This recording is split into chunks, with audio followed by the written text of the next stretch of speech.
making reels in his sauna. I was like, people that don't take their phone in the sauna are stupid and retarded. Hilarious. I think it's always so funny how these people have all these extreme opinions. And Yeah, I think it's just on purpose to go viral. Huh? yeah. But I also think that some people actually believe that dumb shit. Yeah, 100%. Yeah.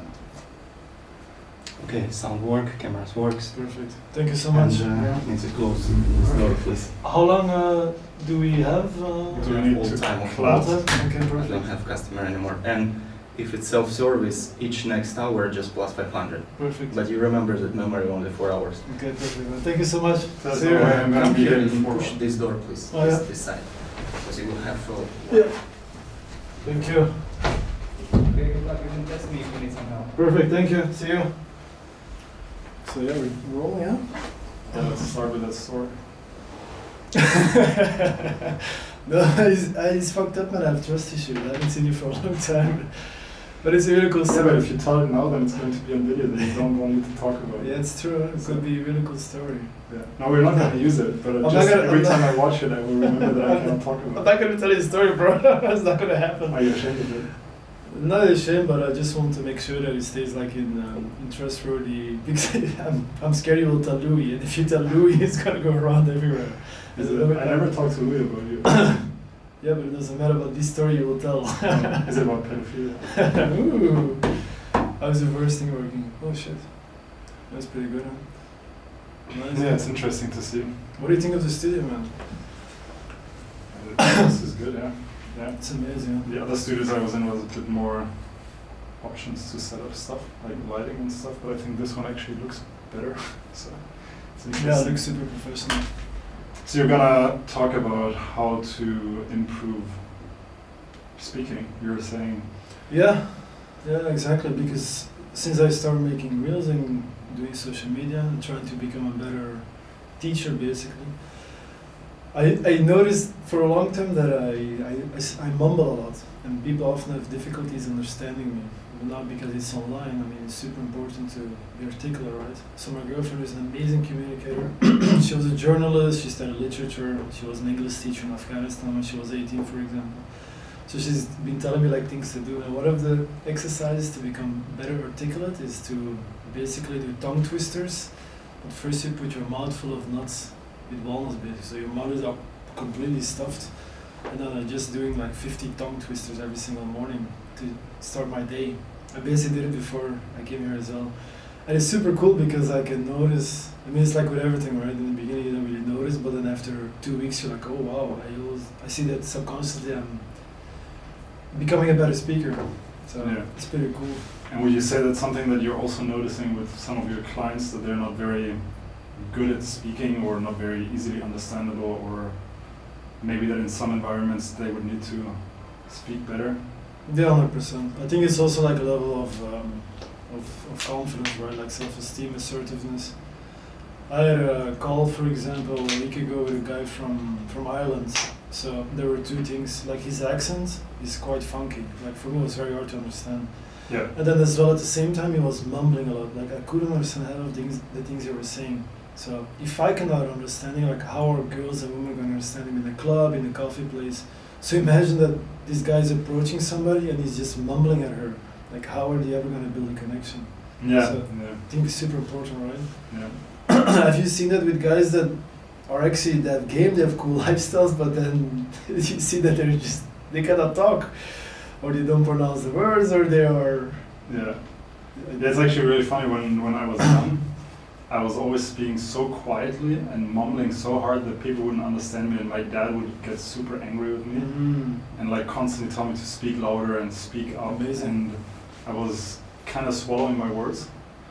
So I made this rule for myself that whenever, because it still happens to me, right? I go out and my default from childhood is just speaking more quietly and reserved. So whenever somebody says, huh, or is like, ask me to repeat what I say, it's like immediate trigger, okay, I have to speak louder. And then I force myself or focus on speaking louder. Oh, that's super cool. I didn't know you focused on that. But it's something that I hear many people say, that in their youths, they had like some issues speaking, and then there was like some emotional pain, and from you was your father apparently, and then you completely make a shift and then you focus on consciously. But it's super interesting, right? Because when you see somebody who speaks very well, like who can project well, who pronounces well, uses like the right intonations, you can see like how much difference it makes in Yeah, his charisma. yeah, it's crazy. Like, how much do you think the voice is important when meeting women? Well, there are all these scientific explanations that say that nonverbal communication is like 90% or whatever of your communication. Yeah. I think it's not necessarily true, but how engaging you're, like, I think the voice is like a hack of how engaging you are, because you can stimulate the other person with your body language. You can tell funny stories or entertaining stories or Yeah. just be an entertainer, but if you have a great voice, it's a hack because the person is almost forced to listen. And we can see it, I think, on the social media stuff here. You post a video or you see videos. What are the videos that you watch most easily? Are the videos where people have a super engaging voice. Exactly. Charisma. Yeah. So interesting. Because you said something to me a few days ago. The guy went viral like in a very fast period of time. And then you just mentioned charisma. And I was just thinking like, okay, who are all the guys that are popular on social media? It's always the same charisma. So I was just making the click today like, oh, maybe I should just focus on becoming more charismatic on the camera. More authentic and more charismatic. And I think it's the same in game, no? Yeah, I've been trying that for a year. Be more authentic, be more myself. Oh, yeah? But there's like a fine line, because on social media, I think especially on Instagram, it's Yeah. also about the aesthetic. Yeah. Right? People stop scrolling because something hooks their attention. I think a lot of it is how nice is the sound and how nice is the image, how Yeah, true. visually appealing. That's why more attractive people tend to go viral more easily. Yeah, I mean, makes sense, just subconscious, right? Yeah. How much do you think, how important is having a good social media when you're meeting women? Let's say you can first do like dating apps, or if you're meeting women in real life and then you close them on the social, like on Instagram, for example. Like, how important is to have a good Instagram account, in your opinion? I think having a good Instagram account is not a must, but it's super helpful. It's like a hack, because when you meet somebody in real life, especially when it's a short interaction, they only get a snippet into who you are. Now, when the interaction is longer, they kind of get an idea of who you are, what you're about, what you believe in, Yeah. how it's to be around you, how it feels to be around you. But when it's a short interaction, then all they have is the snippet. And when you have a great Instagram, it can help build this idea of who you are and make people more interested in seeing you again. And the flip side is also true. I think if somebody has a bad Instagram, or an Instagram that is not aligned with who they are in real life, then it's going to work against you. If you exchange Instagram, the girl has an impression of you, and then she looks at your Instagram and there's some incongruence. And what women do is, when they cannot really understand that, what women do when there's an incongruence is basically they don't really fully understand it, but they feel like something is off. And when it feels like something is off, then it's just a no. It's the easiest output. Yeah, true. Especially in the beginning when you just met somebody, it's faster. It's very easy to say like, oh no, I'm gonna go for the next option, instead of, okay, I see something that I don't like, but maybe after that something better will come. Yeah. Right. So. And also, I think if you're a man and you have a busy lifestyle and you're not leveraging social media, Instagram, but also dating apps to a certain extent in order to meet women, it's kind of like a wasted opportunity or a wasted time, because you're already sitting around all day working. So why not open your messages 2 or 3 times a day, respond to some messages, swipe for 3 minutes on a dating app. It's so much easier in today's day and age, and especially if you're into young women, because they're all on the dating apps, right? No, I think it's true. Like, so many of my clients are like, yeah, I want to date girls that are in their like 22 to 28. I think that's the most frequent range, and everyone in that age range is on dating apps, right? Yeah. I mean, it's not the only way, but I think it's a great way to meet girls nowadays. Yeah. So Okay. What do you think about? Let's just flip the same question, you know? Yeah, sure. Yeah. What was the question? What do you think about how important would you say is social media and dating apps for dating in today's day and age? Yeah, I mean, with the dating apps thing, I disagree, but it's also a personal preference. No, let's start again, because you're gonna use it for reels now. Maybe, yeah, maybe. No, I just mean, you can disagree, but then you will kind of have to have my version of it as well, right? Oh, Because yeah, the yeah. viewer doesn't know if you just use a snippet. Yeah, but we can also just cut it. Huh? Okay. So okay. it's, Yeah. Should I ask a question again? No, it's fine, it's fine. This is good. I think even for long form this could be amazing because it's just human nature. Yeah. That we're just talking. No, but with the dating apps, I kind of disagree with it's a person preference because I never really liked it. Because what I noticed when I was doing it, first of all, I don't like to spend a lot of time on the phone. And then on another aspect, I was losing so much time with it. Because I remember I would go scrolling and would make my mind go crazy sometimes. Like I'm just like scrolling and scrolling and scrolling like in a, yeah, I don't know, like very strange. It was not really making me very happy. And at the same time I would go on dates with girls that I really didn't like so much. Not that I didn't like them, but when I saw them on the phone, on the app, I was like, oh wow, she's amazing, she looks amazing, she likes this. And then I meet her in real life and I was just disappointed. But oftentimes I would meet them and just, okay, yeah, we have a date now, maybe let's have sex, let's have some fun. But then afterwards I would never be satisfied. So I think that was like kind of my thing. So that's why I don't really like dating apps, but with the social media I agree completely. Like it's very dumb to not give it any attention because it can be so helpful. Like let's say you have, you close a girl that you just met for like a few minutes, you take her to her Instagram account, she adds you, and then you have like a lot of cool pictures that you're vibing with your friends, having a cool lifestyle. I mean, who doesn't want to spend more time with you then? Especially like the life that we're living, right? We're always traveling, we're here, we're there. And then this random girl I just met in the coffee place is adding you and she's like, fuck, this guy has a cool lifestyle. Of course she wants to be part of that. But it's also interesting that I see so many guys, they don't invest the time into to master it. Like you look at their Instagram account, you just think like, man, like I had a guy literally, man, it was so crazy. He booked a call and I saw his picture on Facebook and I thought it was 55 or something. Like, and Yeah. then he was younger than me, bro. He was 34. I was like, bro, I thought you were gonna be super old, man. Like, come on, guy, come on, make some effort. It's so important. Like, also for business, for whatever. Yeah, man. for sure. And then people, I mean, of course, and at that time he was, oh yeah, I just make it more challenging, this and that. But I remember when I was younger, I He was saying, I'm just making it more challenging on myself. yeah, like I just want to make it more challenging, but it's just this dumb excuse. Yeah, that's But I the remember dumbest excuse. when I was younger, I was doing the same sometimes, just because you're lazy or Yeah. or you don't believe it, or you just don't want to invest the time in a photo shoot or something, because a photo shoot would help you completely, right? Do one really cool photo shoot, put some Yeah. nice clothes on, in a nice environment, and then yeah, so that's how I think about it. Similar than you know, just the smart way to do it. Part of the funnel, basically. What would you say are the three biggest mistakes, or whatever many biggest mistakes that you see guys make with their Instagram in the context of dating?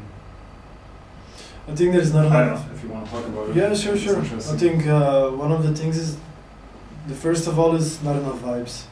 Like many guys, they just take pictures of themselves standing on a mountain in South Africa or whatever, they do something cool, like no vibes. Mhm. Like I think this is something that I learned from a friend we have in common. He would always say, vibes guys, vibes, vibes.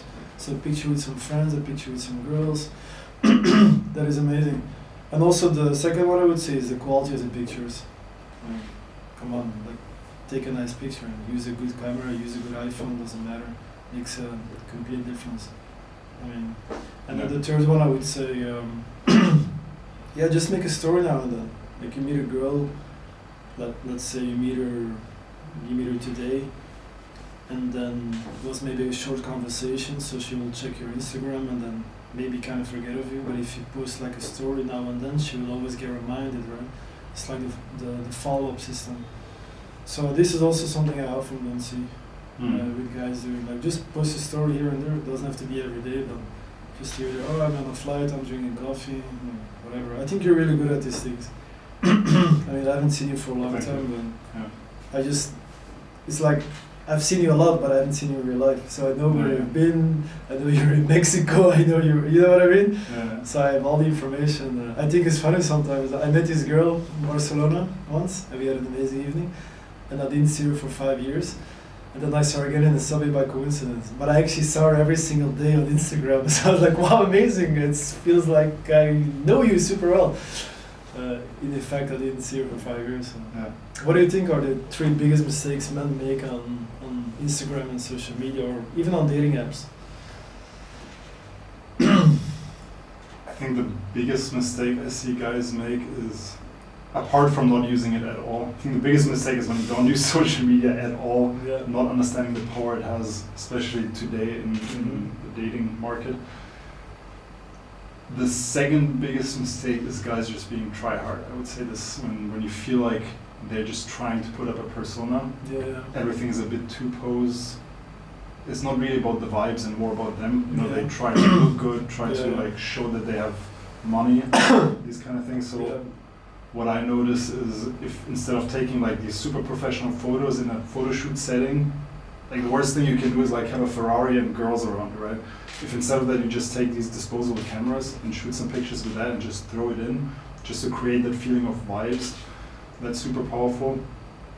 And the third thing I would say that I've noticed is that less is more, right? So my Instagram right now, my private Instagram, is literally just one carousel that shows an array of my lifestyle and a few story highlights. So the girl can see some current stuff and can see my lifestyle. Yeah. There's a carousel showing a couple pictures, kind of showing that I understand aesthetics, that I understand that I have a cool life, that I do cool activities. Yeah. But it's not like, oh, this guy has the need to show off his life all the time. Mhm. And I feel like that is super easy to replicate.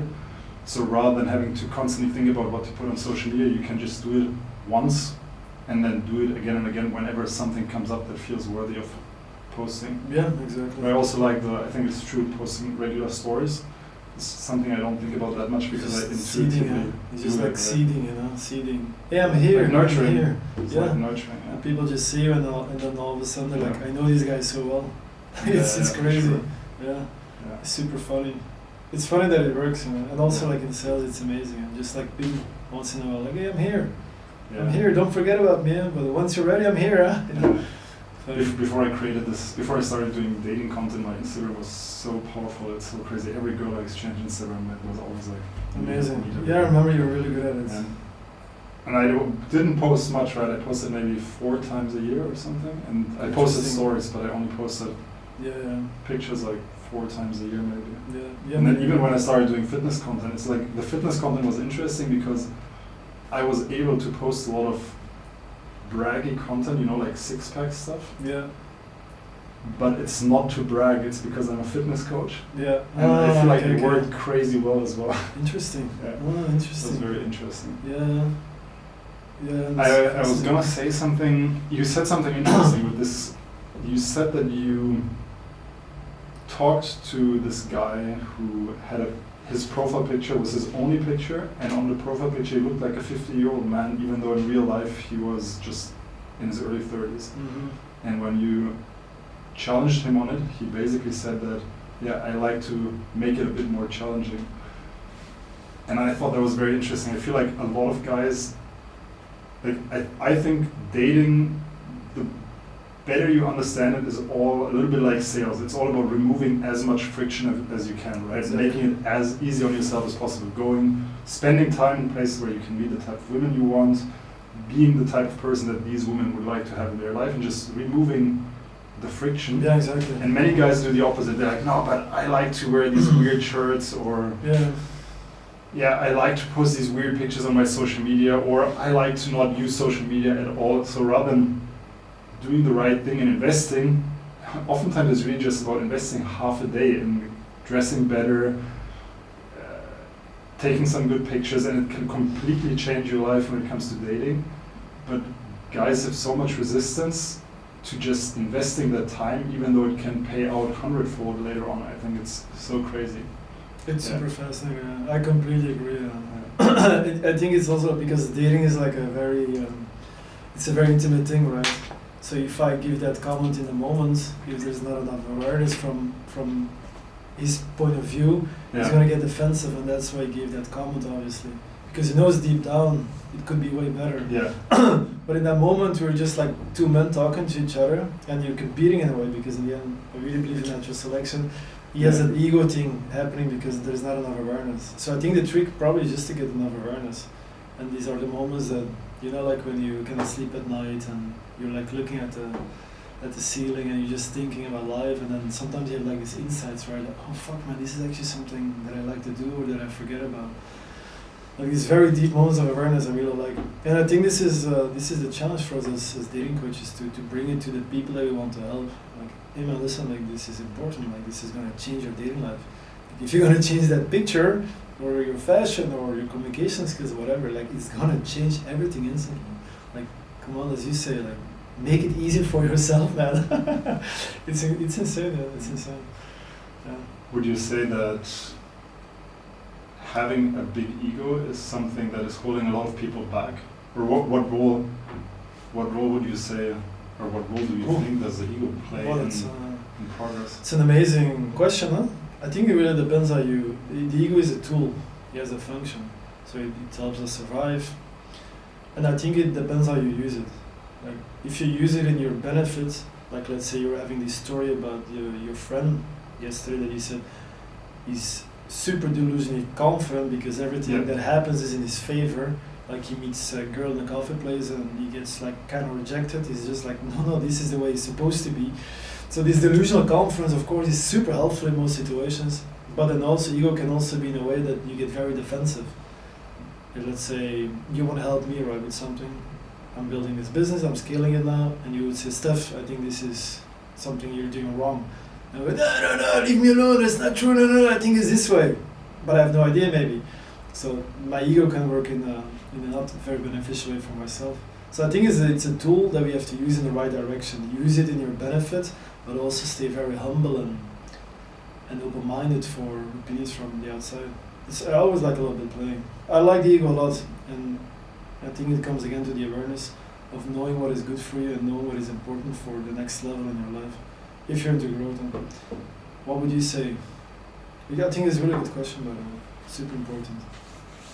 Yeah, I also think it's a really interesting question.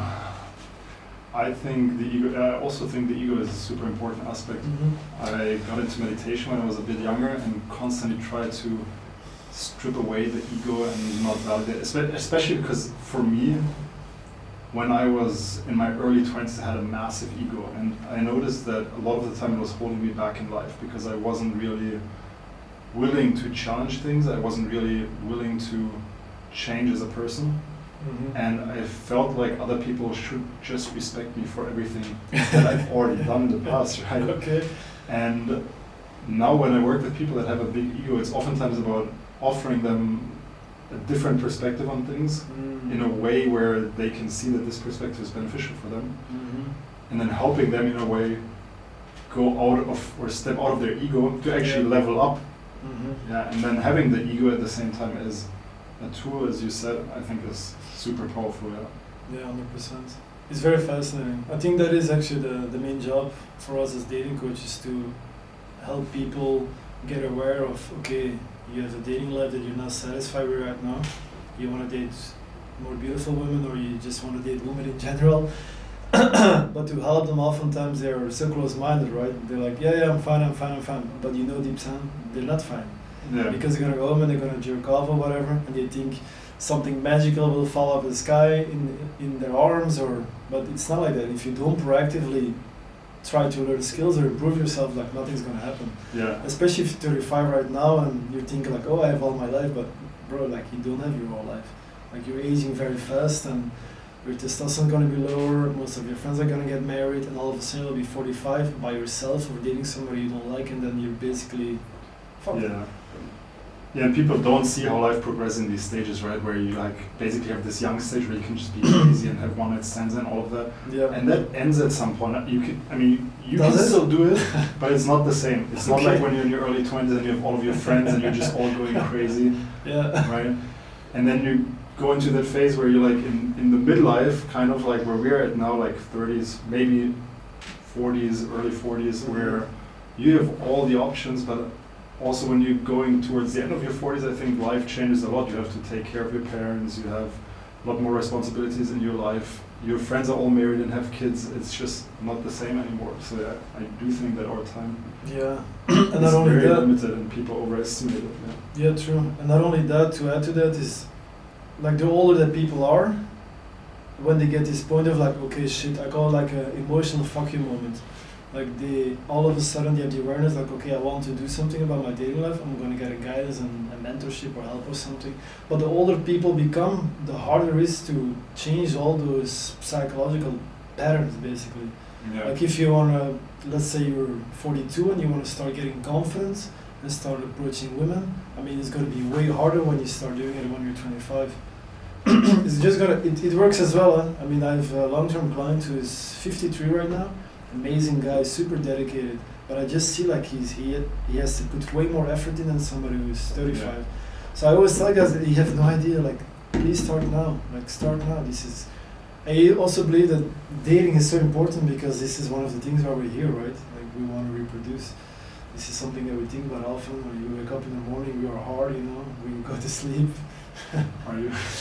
Most of the time I am, luckily, now. So, yeah, interesting. I had one more thought on, well, it kind of goes hand in hand with what you just said there.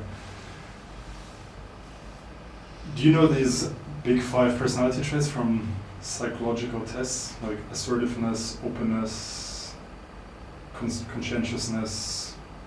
I don't even remember what the other ones are. Mm-hmm. Assertiveness is a super important character trait, also when it comes to dating, business, etc. 100%. Right?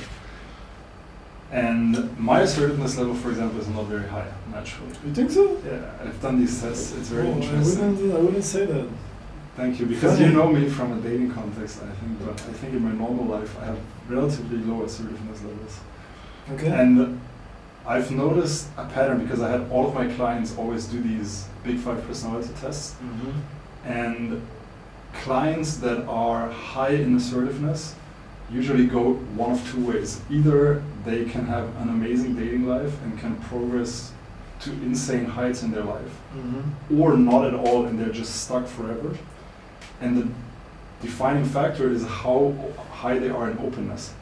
Because there's this very interesting correlation when you're super high in assertiveness, Mm-hmm. but very low in openness. That basically means that you believe that what you're doing is right, because you're not really open to new ideas, Mm-hmm. and you're also challenging everybody that's telling you something else, right? Because your assertiveness is really high, you're trying to convince them, and you're very bought in your own beliefs. And these are the people that have the craziest ego usually around, like ego, right? But it's just character traits. Yeah. Yeah. And if you're very open at the same time and very assertive, then you can just learn new stuff and apply it and go very Yeah. far with it. Yeah. Nice, that's an interesting point. Yeah. Probably too high level for most people, but it's super interesting. Also for me though, by the way. No, I'm kidding. No, but I think, I mean, we often think that these things are too high level, but I think it's something that people crave because it gives a deep understanding of who they are as people and also what women want. Like, what I see is the most challenging part for most men, and maybe you can also say something about it, because most men, they don't really understand how women are.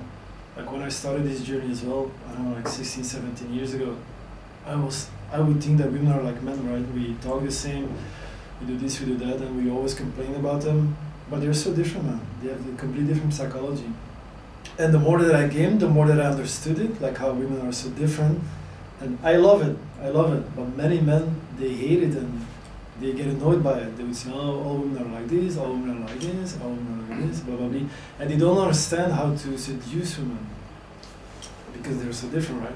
What I think is amazing. But yeah, can you say something about the difference or the female-male dynamics and how to understand how to communicate to women and also how to communicate back when they communicate to you in a relationship or when you're just meeting them? Like, tell me something about seduction.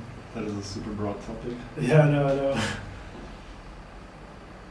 Fuck, you just said something interesting that I wanted to say something about, but I forgot what it was.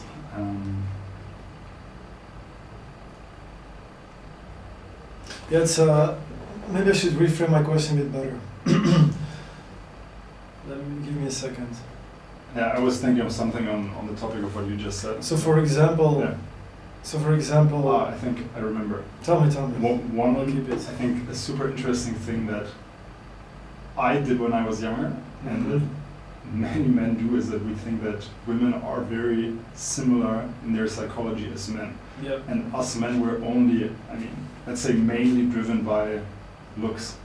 right? And so there's this whole manosphere thing where they're like, oh, women are all about looks, status, money. That's all they care about.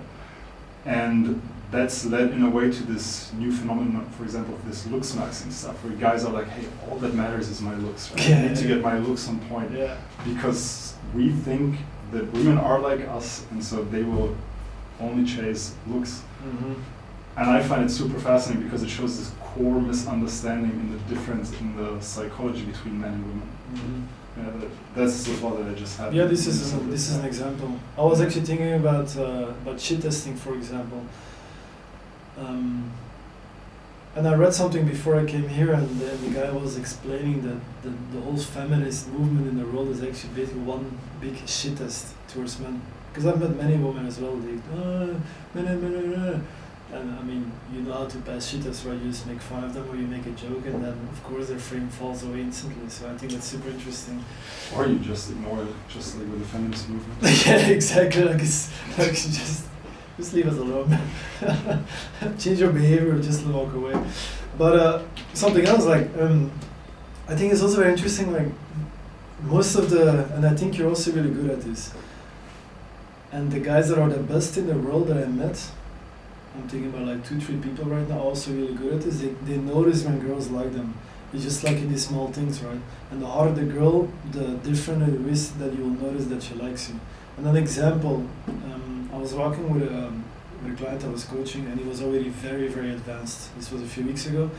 We walk on the street, and he approaches this beautiful girl. They're talking a little bit, just a normal conversation. They exchange Instagram accounts, and then before he leaves, she had like a jacket with a t-shirt on it, and she would open her jacket, so to show off basically, right? And then we say goodbye and we walk away. And I ask him, have you noticed what happened in the last 10 seconds before we left? And he's like, no, what happened? She opened her jacket. Yeah, but that's just coincidence, right? I said, no, it's not coincidence. Like, it's on purpose, like 100%. Like, I know from experience. And he was trying to defend it, like, no, man, it's just coincidence, man. She doesn't really like me. It's just coincidence. She was probably warm or something. Like, bro, trust me, like, this is on purpose. So, what do you think about that? Because the hardest women and the most intelligent one are always very subtle in showing that they like you. Yeah. They will not explicitly say it. So what are things that you noticed in women that they do that they really, really like you or your clients? That is a very interesting question. I think there are 3 levels to this. I think the lowest level is when somebody gives you these very obvious signs. You're like, okay, this woman is looking at you like you're God. And yeah, that happens occasionally, especially when you're a very attractive man. It's going to happen to you frequently, but it's usually not the women that you want to have in your life. Yeah, right, exactly. Do this. It's good that you had that. Then I would say the second level is the only thing, and that's pretty much really the only thing I care about these days, is she staying there when I talk to her, and how far is she from me? Is she comfortable with being close to me? Is she comfortable to be around me? Mm-hmm. And if she's comfortable to be around me, is she comfortable with standing close to me? And if that's the case, that's usually all I go by. Sure, there are a million smaller signs you can go by, but they can also be very misleading, right? I feel like a lot of the time men look for signs in women, and when they don't get these signs, and they think, oh, the girl doesn't like me, she's not giving me the attention, she's not giving me the big eyes or whatever, so they walk away, they don't follow up or whatever. Mm-hmm. While actually the girl loved them and just didn't really know how to behave around them, or didn't want to seem too eager, so she didn't give them the signs. So I think relying only on signs can be very misguided. And then I think there's a third level. This is this level when you've done this forever. Your subconscious mind, like, you can see the matrix, and sometimes you see it consciously, but your subconscious pretty much sees it all the time. Like, you've probably had this as well, where you go into a group and within like 5 seconds you know which one of the girls has a boyfriend. Yeah. I don't know if you have this. Yeah. Yeah. Which is like insane, because if somebody asks you what your what your reasoning is, you can say this, but you don't really know, right? You're like, it's still made up, and it's like 98% accurate or something. Yeah. Yeah, it's this experience. Yeah. You just feel it in your bones. very interesting. Fascinating, right? The more you learn skills, the deeper you go, and the more you just play on intuition. Mhm. And I think also with this thing is often like, you know, like this feeling that you approach the same girl with your body and you're just talking to each other and she's kind of flirting with the two of them, and then you kind of know like, okay, she likes you or the other guy more, Yeah. and then oftentimes the other guy doesn't really know because he's not on the same level as you, and he just doesn't see it, and you just know for sure, and you cannot really say why or this or that, but then for example the guy would say like, yeah, but she was looking at you more, but you just know in that particular case with her, it's her strategy to show the other guy that she likes him, even though sometimes can be the opposite. So that's also the same, like just intuition, because you've been in that situation so many times, and so many times you're wrong as well. You bumped your head against the wall that you just know, and I think that's so fascinating. Yeah, I think it's amazing. But what I think is super cool is the more beautiful and the hotter the girl you're kind of chasing or want to attract, the more interesting the signs become. And I also use your thing, like if the girl is with you, she likes you, basically. Yeah. Most of the guys you just walk out by themselves and always think like, why did you run out? Yeah, because she was not giving me anything. It's like, yeah, but she's there. Enough. Funny. I think there's also this element of self-fulfilling prophecy.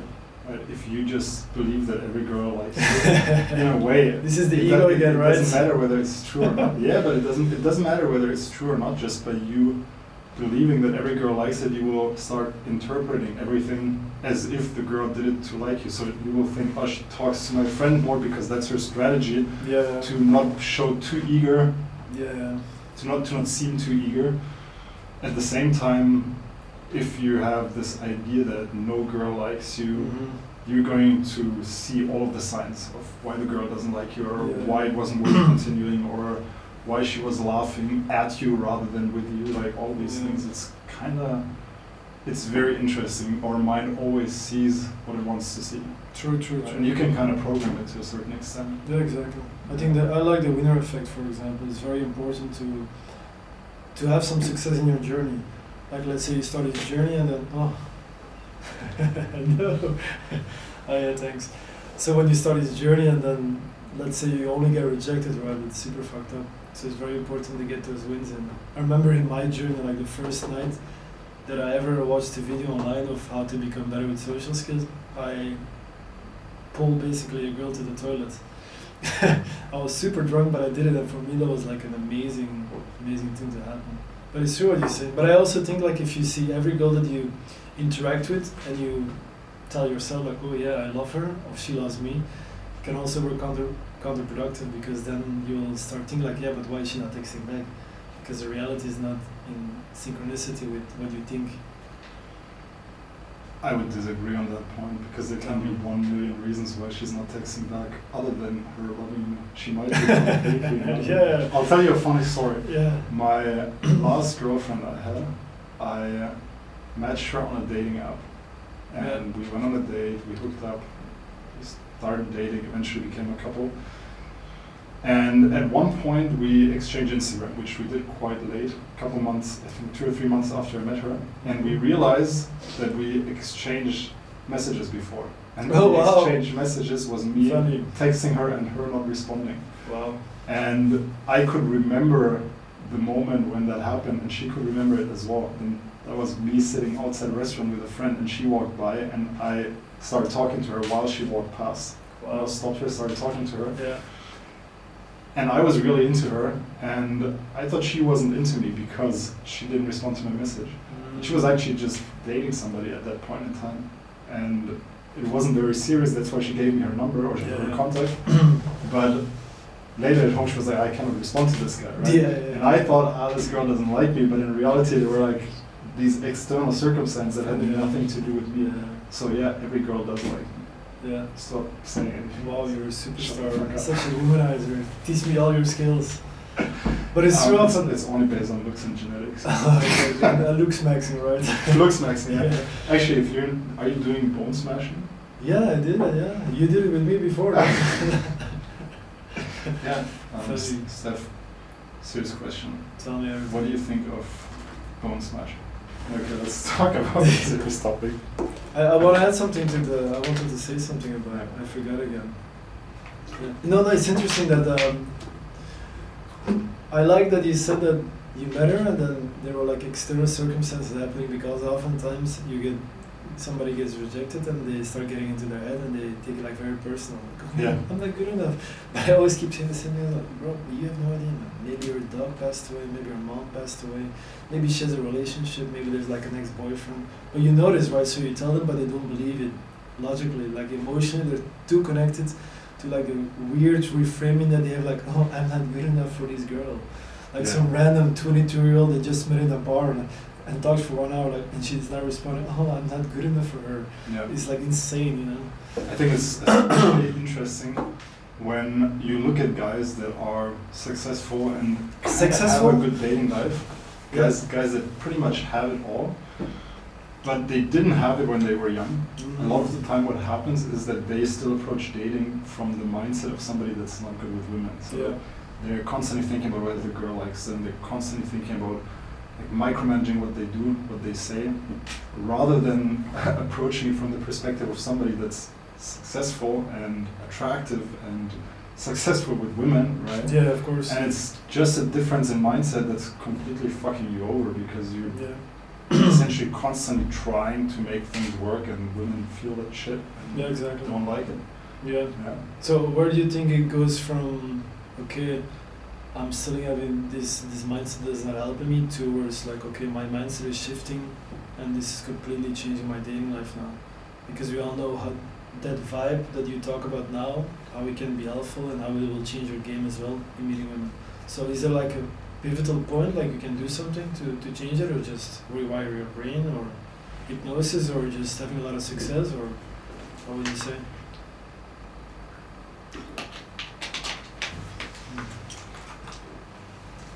I think it's getting better at this whole dating thing. All comes down to having a few very important but very few paradigm shifts. And as long as you don't have them, as long as you don't have these realizations of what you need to change and how you need to change it, or how you can change it, nothing's going to change for you. That's why you see so many people just making the same mistakes over and over again, like essentially banging their head against the wall because they don't have that shift in paradigm.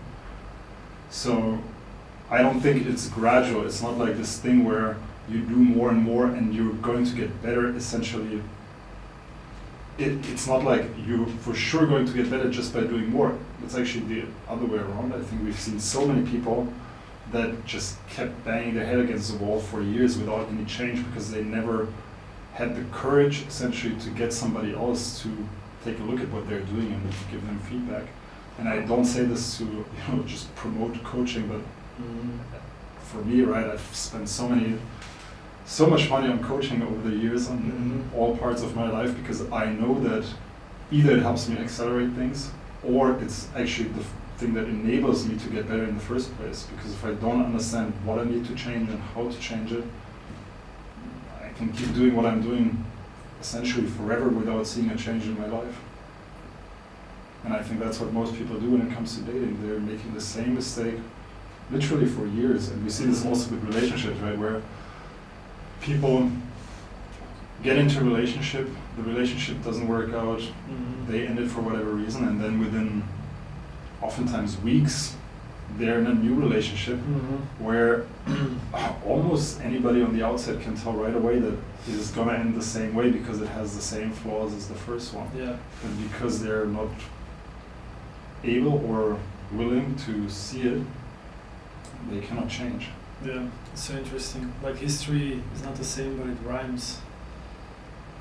But I also see that, yeah. I think it's super interesting because I understand also like it's a big step to decide to take coaching in anything in life, even fitness coaching or whatever, because we always think we're going to do it better by ourselves. But once you understand and you did it one time, you will see like how beneficial that is. That's what I think you told me as well, like today. You had a client of yours, he never did coaching before, he did coaching with you, and all of a sudden he saw the value of coaching, then all of a sudden he was hiring coaches for everything in his life. Because it's insane, right? I also worked with coaches and I sometimes feel like, wow, only the accountability aspect is so genius. Like, it's just following up with you. Like, okay, we said we're gonna do this and changes, like after like 1 week or 2 weeks, like, okay, what happened there? Just talking to somebody like that is incredible. Like somebody just gives you really their time. So yeah, coaching is incredible. It's not for everybody, especially dating. I think it's always going to be a little bit niche, even though I think towards the future it's going to become something more mainstream. But yeah. Yeah, I think most people are scared to get coached because they're worried about they're not worried that you don't know what you're doing, they're worried that they're not able to implement it and do what they have to do and Yeah. make the stuff happen that you share with them and that you teach them. Yeah. And I think that is where the value of a great coach comes in. If you just understand this situation that the client is in and you're able to help him do the things that he's worried he's not able to do himself. Yeah. Yeah, true. And you're able to teach it to him in a way where he can also do it without you, because I think especially in dating there's oftentimes this thing where people like don't know really what to say, and then when you tell them what to say, yeah, sure, they can say it because they can repeat things like a parrot, but the goal is to be able to teach people to do these things by themselves, and I feel like 100%. many coaches are not able to do that in every field, not just in dating. In business, for example, it's so bad how many people have no fucking idea what they're doing, but they're still coaching. Yeah. And I think in dating coaching, it's a bit more obvious when somebody doesn't know what they're doing, because the business thing is so easy to fake. Making money online, Yeah. it's so easy to fake, whereas the dating thing, most men that try to fake it is super obvious to anybody with a brain, right? Yeah. But it's kind of sad, yeah. Yeah, true. Yeah.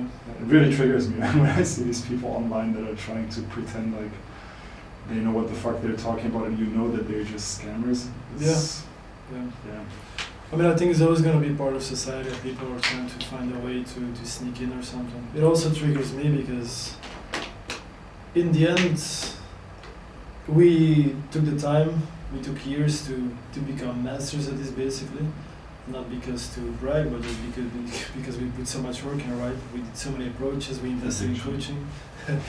And then you see like another guy who's really good in business and he's teaching also the same thing, and things that are incorrect, right? Because in the end also you want to teach people to become better in dating. Because I see so many guys suffering, and for me sometimes, I mean, it's like, come on guys, it's like the road to become good in dating is so easy. Like you do this, and this, and then you can become better. You have somebody look at your blind spots, you become better, and then all of a sudden you're going to meet an amazing girlfriend, and that's it. But yeah, you gotta do the right things, right? And I think that's an important thing, like you have to do the right things. So, There's really like 5 things that men struggle with, right? And I think it's so interesting. My brother is an athlete, right? And he coaches athletes in skydiving, and he's a multiple world champion, so he's coaching at the highest level. amazing. But the interesting thing is that a lot of the clients that he starts working with, I think the vast majority of them, the problem is that they got a lot of bad coaching, and so rather than being able to just teach them what they have to do, he has to unlearn them all of the bad habits and things that they learned from other coaches that are actually holding them back. So they learn things from somebody that in their eyes had authority, and it became second nature. But these things are actually holding them back, and I think in dating the same thing happens in society. Maybe we don't learn from a coach, maybe we see it in some YouTube video, but a lot of the time we just pick up things along the way. We think that that's how we have to do it, and then it becomes second nature, and we don't question it anymore. And then that just becomes part of us. Yeah. And being made aware of these things and learning to unlearn these bad habits and these things that we do that basically fuck us over is such a large part of getting better at this communication thing. I think it's even maybe the biggest part. All these little habits, that are not helping you. Yeah. Like overthinking when to text, for example. I hear like the weirdest things. I have guys I've seen guys that wait 3 days to text girls. Yeah. I'm like, dude, what are you doing? Like, I always thought that was a joke actually when I saw this in TV shows. crazy though. Yeah, it was in How I Met Your Mother, right? And I thought it was a joke, but I really heard Oh, people no, talk I never about seen it. that, Yeah, in How I Met Your Mother there was this rule that you can only text after 3 days. Oh, That's the yeah? rule. And I hear people say this, and I think it's actually just from the show. People made that shit up. Wow, And it amazing. became a thing, and Yeah. men really think that's the best Yeah. way to approach it. I got a number from the girl, Like, yeah, did you text her? I don't know, I have to wait 3 days. Bro, you're fucking retarded, right? What the fuck are you doing? Insane. It is so interesting. I think it's I think especially today where most girls 3 days later, especially if you meet her at a nightclub 3 days later, she doesn't know who the fuck that was, right? 50 guys already approached her. She's been swiping like so many guys, getting so many DMs. That's what I'm saying. Like if you want her to remember you, text her back fast, man, and do something creative. Send a voice note, send a video, whatever. But I think it's funny. Yeah, unlearning is especially like in the psychology aspect as well. Like all this rewiring, right? Like because now I see guys learning how to meet women when they're like 18, 17. Like man, good job, man. Because if you do it now for the rest of your life, you're gonna get it. And if you get it, you just get it, and you just build on that basically. Because one point, the compound effect will also be part of it, and then you just become super good at it. Like, did you see a change because you also started learning this quite early, being very social and being basically like a womanizer. But did you see like a change when, and also even now that you're aging a little bit, you're getting older, more mature, and now you're 39. Do you see it getting better just because you're getting more mature and you're just understanding the game better and better and better? I think for sure when you start at an early age you will see a natural progression just because you become physically more attractive, you become financially usually more successful, so your resources in a way improve. And when you look better, it's easier to get attention. When you have more money, you just have more things you can do. You have easier access to things activities where you can meet women, or locations where you can meet women. So, to a certain extent, getting older helps. But there's also a threshold where, I mean, just like a natural peak, where for most people it gets worse, especially when you're not used to this whole social thing, where it just gets a lot harder to be social. Where it feels a lot more try hard or unnatural to go on a date with a girl. You really not that used to communicating with people anymore outside of family, friends and work. Yeah. So I do think learning that stuff as early as possible and setting yourself up long term is an amazing thing to do. Yeah. But I'm curious, when there's a lot of people that think about their life in terms of these different things that they need to do. They need to master dating, they need to master finances, they need to master health and fitness. And realistically, we cannot do all of them properly at the same time, especially if you're studying something that requires a lot of time, or you work a job that just requires more than the usual 30, 40 hours, but you work, let's say you work 60 hours a week. What would you say should people prioritize? Should they prioritize making money, building their career, or building a business over learning dating? Because they can still learn dating later, or do you think they should find a way to learn dating first, or should they try to, I don't know, kind of balance it all? I think it depends on the person first of all, because not everybody's going to be an entrepreneur, right? But what I always say, like, because I meet a lot of guys, and some of them they say like, listen, stuff, I want to work together, but I actually wrote a post about this in my community. They want to work with me, but they're like, oh, I don't have the finance. I always say like, okay, first thing in life is get your fucking finances in order. Like, it's so fucking important. Like, if you don't have that in order, like, how are you gonna live life? Especially also to attract beautiful women, right? Like, oh, I cannot take you to a super nice restaurant, or I cannot travel, or whatever. So get your finances in order, and everything becomes easier. You can get a coach for dating, you can get a coach for your food planning, for the gym, whatever. But I think in general, like, there's the things that you tell me now, or there's like one skill that is overlapping a little bit everywhere. There's communication skills. So let's say there's a guy who's building his business, but he also wants to work on his dating life. I always say like, yeah, just do one approach a day. Like, go for a walk.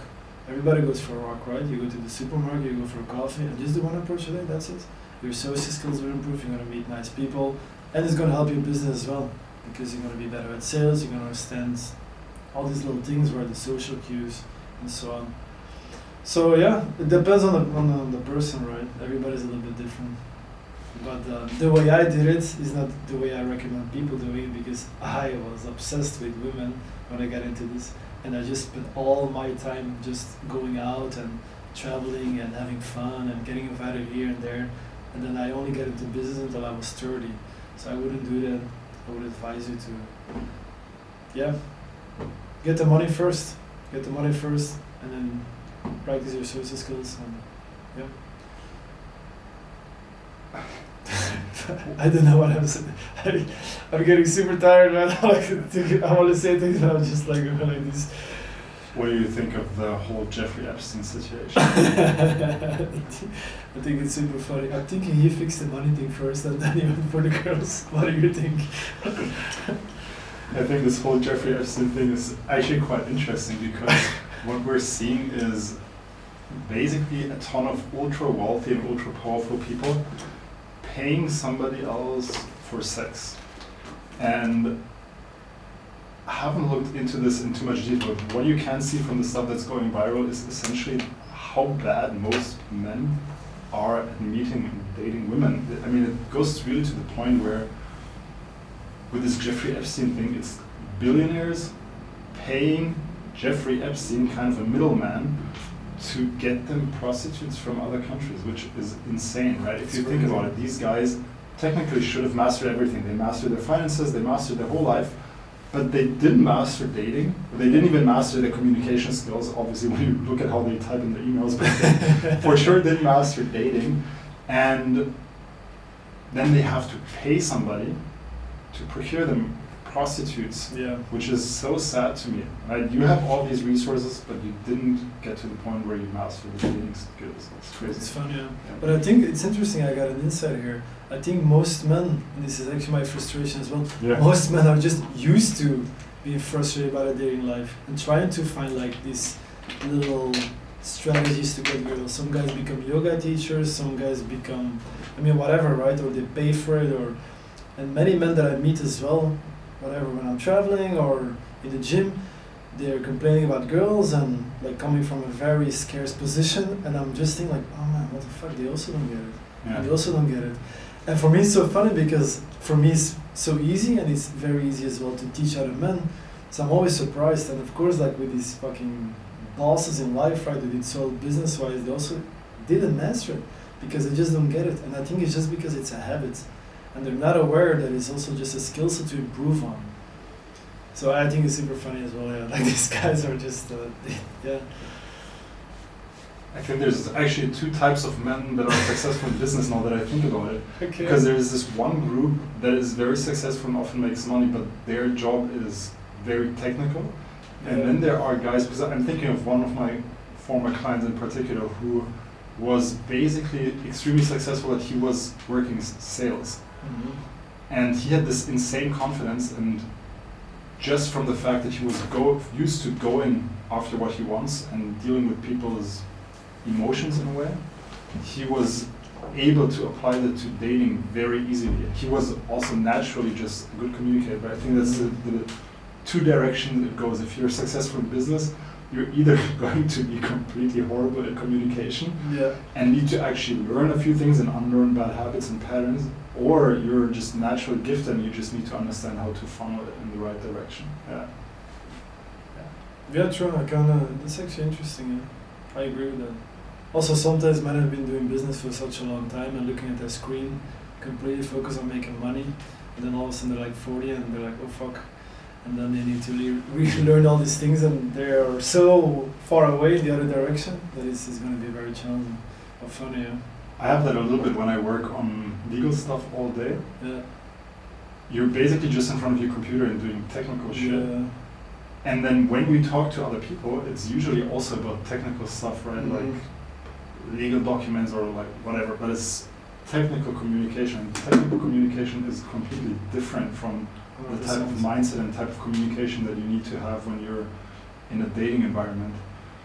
So even when your job entails these talking to other people, Mhm. it might still not really transfer to the dating thing. I noticed that so much when I was coaching and I was working in legal stuff back in the day, and then on the weekend I would coach, and I would oftentimes go straight from working my legal job to meet a client and then go talk to women and go out with them. And I noticed how difficult it is even for me to make that switch. Like I know exactly how to do it, right? Because I've been in that situation so many times. Mhm. So I can get myself to switch my mind from one mode into the other, but it's definitely not a natural thing to do. So how would you teach your clients to do that? I have a whole framework. I don't really want to go through it right now. Okay. A whole framework that I use. No, I'm just curious because it's actually a super interesting point. And also, I'm similar than you. I also understand very quickly how to shift it, but I also feel it sometimes. I've been working on the laptop all day, and then you go out, and then you're like, oh shit, interesting. Because you know you have to flip it, but yeah, for us it's so easy because we basically mastered the whole game. Yeah.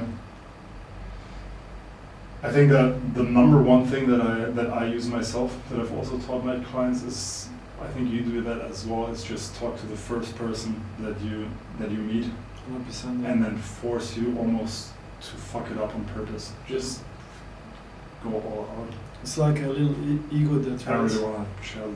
That's why I didn't want to talk about it, because it's not really aligned with my brand. No, it's like a little ego that, like you're in this mindset, and then all of a sudden you just stepping out of your comfort zone by instantly talking to a girl or to someone, and then instantly you feel way better. Like, oh fuck shit. Life. I don't really need it anymore. That's kind of interesting. I Same. used to do it until 4 or 5 years ago, until the time we're in Kiev, or maybe a year after that. But now I really don't really need it anymore. I can kind of make my brain shift, but sometimes it's like some nights I just don't feel it. But I've also learned to. I think that comes down again to people trying to put on a persona where you think that your normal persona is not good enough, so you need to be more funny or more charismatic. And sure, I mean, being charismatic and funny, as we know, is like a hack in dating. But I think it's just a bonus.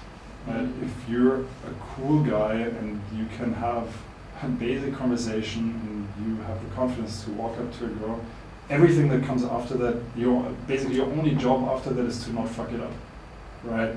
That's where most guys fail, because then they try to be funny, they try to be charismatic. Yeah. And yeah, if you are charismatic or if you are funny, then it's a bonus. But if you're not funny or if you're not charismatic and you try to be charismatic or you try to be funny, it's just always going to come across as inauthentic and try hard. And you remember those times where maybe you're doing it yourself when you were younger, how much energy that takes, like trying to be somebody you're not, and then you don't even make a connection, and then you're like exhausted basically because you're trying so hard. I think it's so funny, right? Like, I love that people always say, just be yourself, but what I would say is be your best self, and that's enough. You don't have to do anything special. If you're not funny, you don't have to be funny that day. I also you probably as well, as long as you don't feel funny, and that's completely fine. Just be your best self. But yeah. Yeah, we also have moments where we just don't feel like having fun. Like, I think that's very interesting. When I had, for example, work events, and I didn't really feel like having fun. You know, I didn't really like. You know, when you're out with your colleagues and everybody's drinking, but I don't drink, and I'm not really enjoying these things, and it's almost like you want to feel a little bit bad for yourself. You're like, oh, I don't really want to be here. I don't really want to be drinking, all of that shit. So you don't even want to have fun yourself. So of course your brain is also not going to make an effort to make it fun.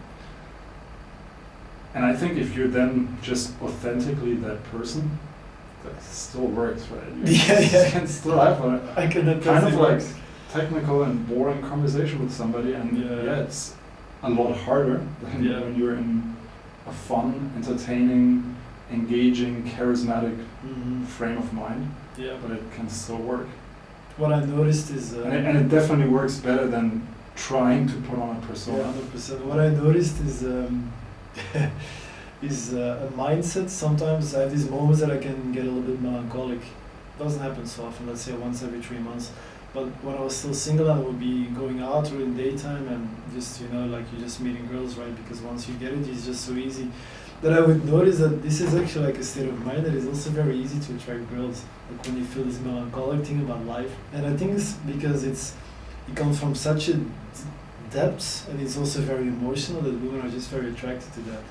Like it's maybe like the Bukowski writer or the Dostoevskys, or is this something that you noticed as well? No. Okay, yeah, could be. I noticed that it's a very interesting thing that happens. I met a lot of amazing women like that, actually. I'm not very melancholic, or at least I don't really share that too much, but I have had these episodes where I felt depressed. Mm-hmm. And I think these are very interesting moments, because when you feel depressed, you really don't feel like meeting somebody. But when you then just fully accept that, okay, that's my state of mind, and I'm just going to be honest about it and share that, that people find that very comforting and almost in a way attractive, because they're attracted to the fact that you're just being true to yourself and sharing that, I think. 100%, man. I think it also speaks of a lot of confidence if you just show that to people, because it's a human thing, right? It's something that we always experience. But I think in the end we all want to be authentic. Like if a guy is always super happy, or we're kind of there's something wrong there. Or if somebody's never getting angry, for me it's like a big red flag. Like he's never getting angry. Interesting. I had a client and he was always very chill, but like super chill. And then we worked together, and then after a few weeks, sometimes we would meet because we lived in the same city, and then all of a sudden there was a robbery in a restaurant or something. This was in Barcelona, and he basically ran to the guy and started punching him like super crazy, and I was like, holy shit, man. And then afterwards, like, bro, what are you doing? I'm crazy, man. Leave these people doing their thing. This is very toxic. Like, yeah, I have these anger issues, and I'm like, bro, you're the chillest person I've ever met in years. So, but I think it's very, I don't know what my point was now, but yeah, I think it's very attractive to show your real self. Let me put the AC off, bro, I'm getting so cold. Wait. Shall we end it or shall we keep going? Yeah, I think it's already good now. I think you should finish this story and tie it into then you made him approach a girl at the bank from the We're beginning with the ending. Let me put the AC off. Yeah, for me it's fine, man. I'm actually exhausted. Yeah, same. I feel like we need to practice it a few times to become very authentic. It's not that we're gonna practice tomorrow. It's true. Yeah. I think we'll have some nice things there. Yeah. It's also funny because when I see, I'm also seeing like, this is Niels, but it's not really the Niels that I know. Yeah, you know? why? I think that I'm having such a hard time being myself on these podcasts. Yeah, it's just, that's what I said like outside that in my head, because I know I'm not like, super, I think it just needs practice, like gaming. Yeah. You know what's very interesting? I made a reel about Andrew Tate. Let me text the guy first, that we finished. Yeah, tell me. I was making a video about Andrew Tate, and I was thinking of a clip I saw from a recent interview, and I knew it was from like the last 3 weeks, because it was about something that happened a couple of weeks ago. And then basically what I did is I had to like fast scroll through like 3 of his podcasts that he did recently. Okay. And you think that when he talks he's like super eloquent and very structured and everything. But I realized that all of the 3 podcasts, of course, everybody was interested. I don't know if you know when they played the Heil Hitler song in Miami? No, I didn't follow that now. Okay, so everybody wanted to know about this, and everybody was asking about his boxing fight. Mm-hmm. In all 3 podcasts, and I realized that in all 3 podcasts, he would just have the same sequence of things he would talk about, just in a bit more refined way. Mm-hmm. So I think that is also one of the keys to people being very good speakers. They just speak like Jordan Peterson on the one topic that they're really good at. Yeah. And they just keep refining it, and they get better at making their point. Yeah, exactly. But Sort of Tate talks furious. about, is it that he looks at his videos and he's always looking at his videos. Oh, this is better, this is better, I this is find it better. so hard to listen to their own shit. Yeah, for me as well, but I think it's the way to master. Because he makes money, and we as well in a way, we're gonna make money by so I think it's super fascinating. That's why I think like this is amazing. Like the more that I do this, the better I get at it, and I'm sure at one point I'm just gonna be like, fuck, I'm giving my points that I want to share with people. Yeah, I think it's pretty good. Yeah. So Okay, let's both share a very funny story. Oh fuck, I have to sit like this, I forgot. Let's share a funny story to end let's things. take some pictures, bro. This What's- is like bro, on-screen thing. What's the craziest story? What's the craziest thing what's the most unexpected thing that ever happened to you on In game or? yeah. I think I have the- stories that are not really relevant for my brand. If I could actually just tell them. Yeah, man. I mean, we were talking about this Paris story, right, a few days ago, and then I was thinking like, how many 2-minute pulls did I had in my whole 20s, and I think I had like more than 10 or something. It's pretty Okay. crazy. Nice. But the Paris thing is pretty crazy. Yeah. What about you? Do you know the story about me having a threesome in Prague? Okay, I think it was briefly after we hung out last time, like in 2021 or something. I went to London, and it was COVID. I walked around in the center, met a girl in a coffee shop, and went on a date, had like a coffee and whatever. And then she moved to, oh no, she was from Prague. She was just visiting London. So I go back to Germany. It was COVID. There was nothing to do. I was texting with this girl, and she invites me to come to Prague. So for some reason, I decided to take a bus to get there. I think it's just a 4-hour drive from Munich. So or maybe a car, whatever. I drive to Prague for the weekend. And when I get there, Friday night at like 9:30 or something, because I drove there after work, right? So I get there and text her, and she's like, yeah, it's already quite late, so I'm gonna go to sleep. And I was staying in an Airbnb, right? Because we didn't know each other that well. So I'm staying in this Airbnb, and I'm like, oh, fuck, I came here and she's not even free. So we agreed to meet the next morning. And I'm like, fuck, it's 9:30 on Friday, so I started swiping on dating apps. Have a few matches, but nothing really too exciting. Then I matched with one girl that I kind of like, and we're only 300 meters from one another. So we text, and her profile is 3 girls, and like pictures of her, and then one with 3 girls. And then she's like, hey, by the way, I'm here with my friends from the picture. Whatever, so I don't think about it too much. And then after a while, she's like, hey, actually, it's not me texting, it's my friend on the left, which, yeah, was not the friend that, let's put it this way. Okay. Was like a bit too thick for me. Yeah. And then I'm like, yeah, fuck this, not gonna meet them. And then it's like 2 hours later, I go out, get a kebab, it's like 1 a.m. or 1:30, Yeah. and this girl texts me again. So I realized that I'm literally like 30 meters from the house, and I'm like, yeah, fuck it, I'm just gonna go and see what happens. So I go to her house, and it's these 3 girls hanging and getting drunk, because it's COVID and there's nothing to do. And I go in, and the girl that I didn't like, of course, starts hitting on me super hard. But she's kind of funny, right? She's really funny, and she like calls herself, I don't remember. She's just like talking crazy shit. And then another 10 guys, no, 6 guys maybe show up. They're from the UK, Yeah. and they all get drunk together.